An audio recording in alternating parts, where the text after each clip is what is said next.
দেখুন আমি চাকাচিয়ার চা'র টেস্ট কিন্তু অসাধারণ টেস্ট। খুবই সুন্দর। তো আসলেও মানে ৳৫ দিয়ে এরকম ভালো মানের চা সচরাচর কিন্তু পাওয়া যায় না। আমি অনেক জায়গায় দেখেছি, অনেক জায়গায় ঘুরেছি। তো অ্যাকচুয়ালি যে চা'র কিন্তু ১০ সাধারণত বেসিক্যালি ৳১০ দিয়ে কিন্তু চাটা খাই বেশিরভাগ।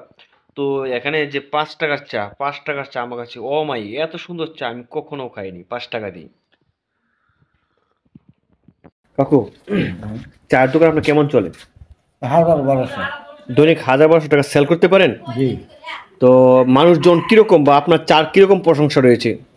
আর আমি তো চা খাইলাম, খুব ভালো মানের টেস্ট চা। তো আপনার এই টাকা সামান্য ৳৫ করে চা বিক্রি করে আপনি পুষে? ওই চা বেশি আর একটু হালকা নাস্তা বেশি। হালকা নাস্তা কিসের নাস্তা বিক্রি করেন? ওই পরোটা, ডাল, এটা কি পরোটা ডাল তো এখন দেখলাম না।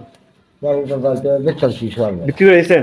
বেশি আছে। সকালে, হ্যাঁ? শুধু হ্যাঁ, সকালে? সকালে। ও আচ্ছা। তাহলে আপনার এই যে এই ব্যবসাটা বা আপনার এগুলো দিয়ে হয় পুষে? হ্যাঁ, মোটামুটি বুঝতে ভালো।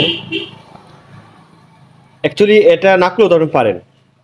নাকি এটা আপনার নেশা হয়ে গেছে না, ব্যবসা করা? এটা আমার এখন নেশাই। নেশা হয়ে গেছে ব্যবসা হ্যাঁ, করা? এটা আমার এখন পয়সা আতায়া দোকান করে অভ্যাস হয়ে গেছে, এখন এটা লাগে। কাস্টমার তো তেমন দেখি না, কাস্টমার তো তেমন নাই। কাস্টমার এই ২০-৫০ জন কাস্টমার ২০-৫০ জন সারাদিনে? সারাদিনে। ও, তো গ্রামের মাঝে এরকম আপনি সব দোকান বন্ধ আর আপনার দোকানটা শুধু খোলা? ওই স্টেশন আয়ে বন্ধু-বান্ধব আয়ে এরা তাদেরকে নিয়ে বসে চা খান, নিজে মানে আড্ডা দেন নাকি? হ্যাঁ, ওইটাই মূল উদ্দেশ্য আপনার? চা খায়, পান খায়। আপনার কিন্তু কেউ দেখে বলবে না যে আপনি এই দোকানের মালিক বা চা বিক্রি করতেছেন। তো আমি চা তো খাইলাম, খুবই সুস্বাদু চা। তো আপনার মনে হয় না যে ৳৫ দিয়ে চাটা হয়? কারণ দুধের দাম বাড়তি, চিনির দাম বাড়তি। এই কিছু ভর্তা পরে আর কি রুটিটা আমাদের কিছু ভর্তা ফেলাই চার মধ্যে মানে বিদবাড়ি সমান হয়। ও আচ্ছা, ঠিক আছে তাহলে। হ্যাঁ, আর অন্য সময় আসে চা খাওয়া যাবে না। ভালো থাকবেন, ঠিক আছে? হ্যাঁ, ভালো লাগলো তাই ভিডিওটা করলাম।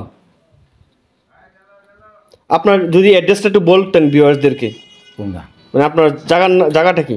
ও জায়গাটা তো এটা হলো মাসাইল তো- চৌরাস্তার বাজার। বাজার, হ্যাঁ বাজার হালুয়াঘাট উপজেলায় পড়ছে তাই না? হালুয়াঘাট উপজেলা। ধন্যবাদ।